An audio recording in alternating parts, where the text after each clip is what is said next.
সেকুলারদের বলছি, ভারতে না পোষালে গেট আউট। যারা সেকুলার সেকুলার সেকুলার সেকুলার করে নেকামো করেন, আপনাদের নেকামোকে পাকিস্তানে করুন। ভারতবর্ষের বুকের কলঙ্ক যদি বলতে পারি আমি, তাহলে এই ভারতবর্ষের বুকের এই যে মিডিয়া, ভারতবর্ষের রাজনীতিতে যদি সব থেকে কলঙ্কের কোনো অধ্যায় থাকে, সব থেকে কালো কোনো অধ্যায় যদি থাকে, তাহলে ভারতবর্ষের বুকে যে মিডিয়াগুলো এখন চলছে তারা হচ্ছে ভারতবর্ষের সব থেকে কালো অধ্যায়ের একটা পার্ট। কারণ এত সংবেদনশীল একটা জায়গা, এত সেন্সিটিভ একটা জায়গা, যেখানে মানুষ অত্যন্ত বেদনার সাথে, মানুষের মনের মধ্যে মানুষ অত্যন্ত আহত, মানুষ মানসিকভাবে ভেঙে পড়েছে এবং মানুষকে এমনভাবে বিষিয়ে দিচ্ছে, মানুষ এখানে নিজেদেরকে হিন্দু ছাড়া অন্য কোনোভাবে মানুষের পরিচয় হারিয়ে গেছে। কারণ এই পরিবেশটা একদিনে তৈরি হয়নি, এই পরিবেশটা ময়ূর রঞ্জনের মতো সাংবাদিকরা দিনের পর দিন থেকে তৈরি করে গেছে। রাতারাতি মানুষের মধ্যে এই ন্যারেটিভটা আসে না, দিনের পর দিন মানুষকে বিষিয়ে বিষিয়ে মানুষের মনের মধ্যে এই জায়গাটা তৈরি করে দেওয়া হয়েছে যে তুমি হিন্দু মানে তোমার ওপর হামলা, তুমি হিন্দু মানে তোমার ওপর। আচ্ছা, কাশ্মীর হামলায় যে 26 জন নিহত হয়েছে তারই প্রতিবাদে বিরোধী দলনেতা শুভেন্দু অধিকারী আমাদের প্রতিবেশী রাষ্ট্র পাকিস্তানের 26টি পতাকা পুড়িয়ে বিক্ষোভ দেখালেন। কি বলবেন এই ঘটনাটা? আমি যতদূর জানি ভারতবর্ষের বুকে কোথাও পাকিস্তানের পতাকা পাওয়া যায় বলে আমার জানা ছিল না। এবং আমি গতকাল যে ঘটনা দেখলাম, শুভেন্দু অধিকারী আমাদের রাজভবনের সামনে দাঁড়িয়ে যেভাবে পাকিস্তানে ফ্রেশ অর্ডার করা পতাকা, মানে পতাকাগুলোর কালার দেখে বোঝা যাচ্ছিলো যথেষ্ট পরিমাণে ফ্রেশ, মানে আলাদাভাবে সেগুলোকে অর্ডার দিয়ে বানানো হয়েছে, একদম ফ্রেশ, একদম নিউলি অর্ডার। যে কোনো জিনিস যেভাবে যতটা ফ্রেশনেসের সাথে থাকে, সেই পতাকাগুলো ততটা ফ্রেশ ছিল। তাহলে ভারতবর্ষের বুকে এত সুন্দর ফ্রেশ পাকিস্তানের পতাকা বানাচ্ছে কারা? বানাচ্ছে নিশ্চয়ই শুভেন্দু অধিকারী ঘনিষ্ঠ লোকেরা। তার জন্য শুভেন্দু অধিকারী একদম দিনক্ষণ মুহূর্ত দেখে একদম সঠিক সময়ে পতাকা নিয়ে এসে রাজনীতি উনি শুরু করে দিলেন, যেই রাজনীতি উনি বরাবরই করে এসছেন। তাহলে আমরা এখন এত সংবেদনশীল একটা জায়গায় এসে দাঁড়িয়েছি, যেখানে ভারতবর্ষের মানুষ মানসিকভাবে এতটা আঘাত পেয়ে আছে, ভারতবর্ষের মানুষ মানসিকভাবে এতটা শোকাহত হয়ে আছি, আমরা প্রত্যেকে নাগরিক হিসেবে এত শোকাহত। সেইখানে দাঁড়িয়ে উনি পাকিস্তানের পতাকা নিয়ে পাকিস্তানের পতাকা পোড়াচ্ছেন। তাহলে উনি পাকিস্তানের বুকে, ভারতবর্ষের বুকে পাকিস্তানের পতাকা উনি পেলেন কোথায়? সবথেকে বড় প্রশ্ন তো এটাই। তাহলে বিজেপির সাথে, বা ভারতবর্ষের বঙ্গীয় বিজেপি হোক বা আমাদের সর্বভারতীয় বিজেপি হোক, তাহলে নিশ্চয়ই পাকিস্তান থেকে সেখানে তাদের সংযোগ আছে, তাই জন্য তারা এত সুন্দর এতগুলো পতাকা একসাথে পেয়ে গেলেন। তাহলে ভারতবর্ষের বুকে এতগুলো পাকিস্তানের পতাকা একসাথে পাওয়া যায়, আমার তো ধারণা ছিল না, কারণ না হলে আমরা তো এর আগে কোনো দেখিনি। তাহলে যখন এনারাই বারবার বলেন যে ক্রিকেট ম্যাচ হলে পাকিস্তানের পতাকা উঠতে দেখা যায়, ক্রিকেট ম্যাচ হলে পাকিস্তান, তাহলে এনারা নিজেরাও তো সেখান থেকেই এনাদের সংযোগ আছে বলেই তো এনারা সে পতাকা পেয়েছেন। তাহলে পতাকা যদি এনারা জানেন কোথায় পতাকা পাওয়া যাচ্ছে, তাহলে এনারা কী করে পতাকাগুলো আনলেন? সংযোগ নিশ্চয়ই এনাদের আছে পাকিস্তানের পতাকা কোথায় পাওয়া যায় সেই জন্য। কারণ তার থেকে বড় কথা, পাকিস্তানের পতাকা এনাদের রাজনীতির একটা বিষয়। পাকিস্তানের পতাকা না দেখালে রাজনীতি হবে না, পাকিস্তানের নাম না নিলে এনাদের রাজনীতি হবে না। পাকিস্তানের সাথে ভারতবর্ষের কোনো দিক থেকে তুলনা হয় না। পাকিস্তান দেশ বিভাগের পর থেকে আমাদের ভারতবর্ষের সাথে পাকিস্তানের অর্থনীতি হোক, আমাদের শিক্ষা হোক, সংস্কৃতি হোক, কোনো দিক থেকে তারা আমাদের ধারে কাছেও আসে না। কিন্তু সব সময় তারপরেও তাদেরকে উদাহরণ হিসেবে নিয়ে এসছেন এরা। এবং আজকে গিয়ে যে জঙ্গি হামলা হয়েছে, সেই জঙ্গি হামলার নাম করে এরা পাকিস্তানের পতাকাকে শুধু বারবার এই জন্য নিয়ে আসছে যাতে পতাকা দেখিয়ে এরা ভোট নিতে পারে। কারণ এরা পাকিস্তানের পতাকা না দেখালে এরা ভোট পায় না, এরা হিন্দুত্ব প্রচার না করলে এরা ভোট পায় না, এরা হিন্দুদেরকে ভয়ে না ফেলে এরা ভোট পায় না। অর্থাৎ পাকিস্তানের পতাকা দেখানো, পাকিস্তানের পতাকা অর্ডার করানো, এগুলো সব এদের রাজনীতির অংশ। মানে পাকিস্তান এদের রাজনীতির অবিচ্ছেদ্য অংশ। এরা পাকিস্তান বলে আপনার কাছ থেকে ভোট নেবে, সেই জন্য এদের রাজনীতির অবিচ্ছেদ্য অংশ পাকিস্তানের পতাকা। তার মানে এরা পাকিস্তানিদের সাথে নিজেরাই মিলে আছে, তাই জন্য এরা বারবার অন্যদেরকে বলে যে তোমরা পাকিস্তানে চলে যাও, অথচ আদতে এরা নিজেরাই পাকিস্তানের আদর্শে বিশ্বাস করে। তাই জন্য এরা ভারতবর্ষে সাধারণ মানুষের উপর হামলার কথা বলে, ভারতবর্ষের সংখ্যালঘুদের উপর আক্রমণের কথা বলে, কারণ পাকিস্তানের আদর্শে এরা নিজেরাই বিশ্বাস করে। বিরোধী দলনেতা শুভেন্দু অধিকারী বলছে যে কাশ্মীরে যে 26 জন নিহত হয়েছেন তার বদলে তিনি 226টি দেহ চাইছেন। কি বলবেন? দেখুন, মৃতদেহ নিয়ে রাজনীতি উনি সমর্থন করতে পারেন, কিন্তু আমরা সমর্থন করতে পারি না। ওনারা মৃতদেহ নিয়ে রাজনীতি একদম ঘৃণ্য জায়গায় নিয়ে নামিয়েছেন, আমরা সেই জায়গায় কোনোভাবে সেটাকে সমর্থন করি না। কারণ আজকে ভারতবর্ষ একটা অত্যন্ত সংবেদনশীল জায়গায় দাঁড়িয়ে আছে, যেই সংবেদনশীল জায়গায় এসে মানুষ মানুষের শত্রু হয়ে গেছে, মানুষ মানুষের বিরোধিতা করছে, মানুষ মানুষকে শুধুমাত্র ধর্মের ভিত্তিতে দেখছে। যারা এই রাজনীতি শুরু করেছে তারা শুভেন্দু অধিকারীরা ভারতবর্ষে রাজনীতি শুরু করেছে। শুভেন্দু অধিকারী রাজনৈতিক মতাদর্শের লোকেরা ভারতবর্ষে ভারতবর্ষে এই রাজনীতি শুরু করেছেন।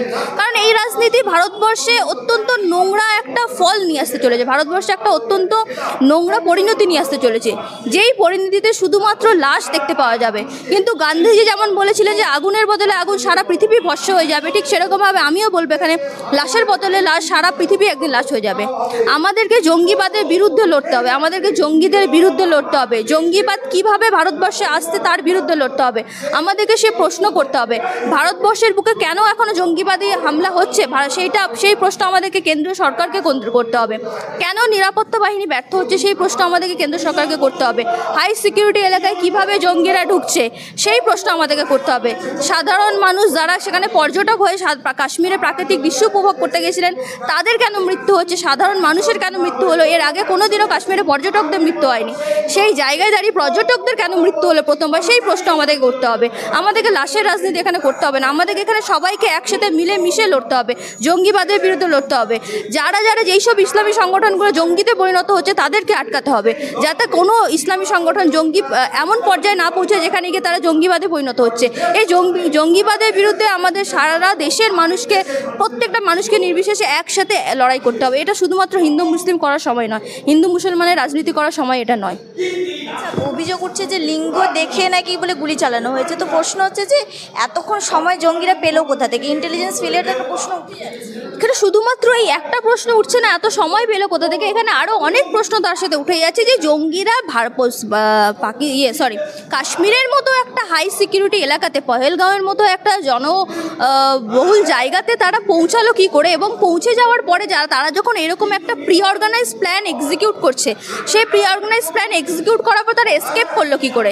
কারণ এইসব জঙ্গিবাদী হামলাগুলো বা এইসবের জঙ্গি হামলা এগুলো একদিন বা দুদিনে হয় না, এগুলো তারা বিভিন্ন একটা লম্বা সময় ধরে এইসব প্ল্যান হতে থাকে এবং তারপরে গিয়ে তারা এই প্ল্যানগুলো এক্সিকিউট করে। তাহলে সেই জায়গায় গিয়ে তারা কিভাবে এই জায়গায় পৌঁছালো, সিকিউরিটি ব্রেক কীভাবে হলো, ইন্টেলিজেন্স পার্সোনাল কীভাবে ব্রেক হলো, সেই প্রশ্নগুলো অনেক চলে আসছে। ভারতবর্ষের বর্তমানে কেন্দ্রশাসিত অঞ্চল, সেই কেন্দ্রশাসিত অঞ্চলে যেখানে একবারে সরাসরি হোম মিনিস্ট্রির দায়, সরাসরি অমিত শাহর দায় এখানে চলে আসে, কারণ দায়ভার তার উপরে দেওয়া ছিল। একটা কেন্দ্রশাসিত অঞ্চলের পুরোপুরি দায়ভার লেফটেন্যান্ট জেনারেল থাকে, পুরোপুরি দায়ভার অমিত শাহ হোম মিনিস্ট্রি থাকে। সেই হোম মিনিস্ট্রিকে প্রশ্ন করার জায়গা চলে আসে। প্রশ্ন করার বিষয় এখানে অনেকগুলো আছে, শুধুমাত্র একটা প্রশ্ন করার বিষয় নেই। আর যেখানে ধর্ম নিয়ে মৃত্যুর কথা, আমি তো দেখেছি একজন মুসলমান ঘোড়া চালকের মৃত্যু হয়েছে, যেটা সারা ভারতবর্ষ এখন জেনে গেছে। সদ্য এই হামলার প্রতিবাদে লড়াই করতে গিয়ে নদিয়ার একজন মুসলমান ছেলে মারা গেছে। তাহলে এখানে যারা মারা গেছে তাদের আমরা ধর্ম নিয়ে কথা বলছি, কিন্তু কারণ মানুষকে রাজনীতি বিষিয়ে দেওয়া হয়েছে, রাজনৈতিক মানুষের মস্তিষ্ক বিষিয়ে দেওয়া হয়েছে, তাই জন্য আমরা এই জায়গায় এসে কথা বলছি।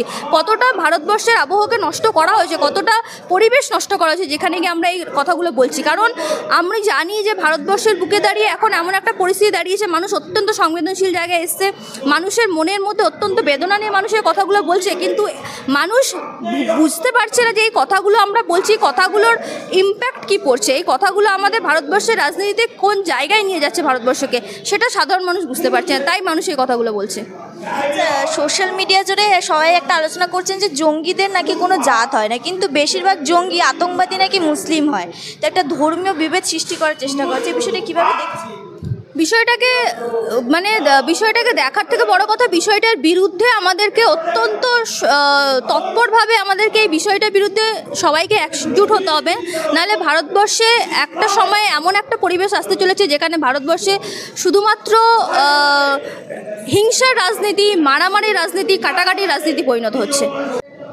ভারতে না পোষালে গেট আউট, বেরিয়ে যান, এই যে তিনি একজন সাংবাদিক হয়ে মেইন স্ট্রিম মিডিয়াতে এরকম কথা বলছেন, কতটা উস্কানিমূলক বক্তব্য এটি, কতটা ক্ষতি করছে ভারতবর্ষের বুকের কলঙ্ক যদি বলতে পারি আমি, তাহলে এই ভারতবর্ষের বুকের এই যে মিডিয়া, ভারতবর্ষের রাজনীতিতে যদি সবথেকে কলঙ্কের কোনো অধ্যায় থাকে, সবথেকে কালো কোনো অধ্যায় যদি থাকে, তাহলে ভারতবর্ষের বুকে যেই মিডিয়াগুলো এখন চলছে তারা হচ্ছে ভারতবর্ষের সবথেকে কালো অধ্যায়ের একটা পার্ট।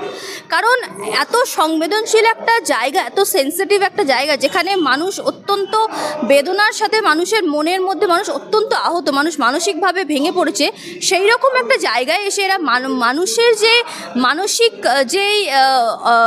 যে বেদনা সেটাকে কাজে লাগিয়ে কিভাবে সেটা নিয়ে রাজনীতি করতে হয় সেটা এই মেন স্ট্রিম মিডিয়াগুলো আমাদেরকে বর্তমানে শেখাচ্ছে। আমরা সকলে এখন আমরা এই পরিস্থিতির বিরুদ্ধে লড়াই করে আমরা পরিস্থিতিকে স্বাভাবিক দেখতে চাই।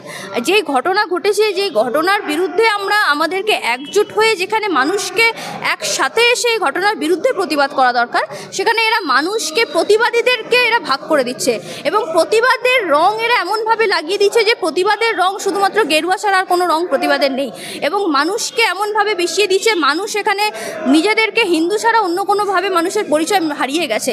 কারণ এই পরিবেশটা একদিনে তৈরি হয়নি, এই পরিবেশটা ময়ূক রঞ্জনের মতো সাংবাদিকরা দিনের পর দিন থেকে তৈরি করে গেছে।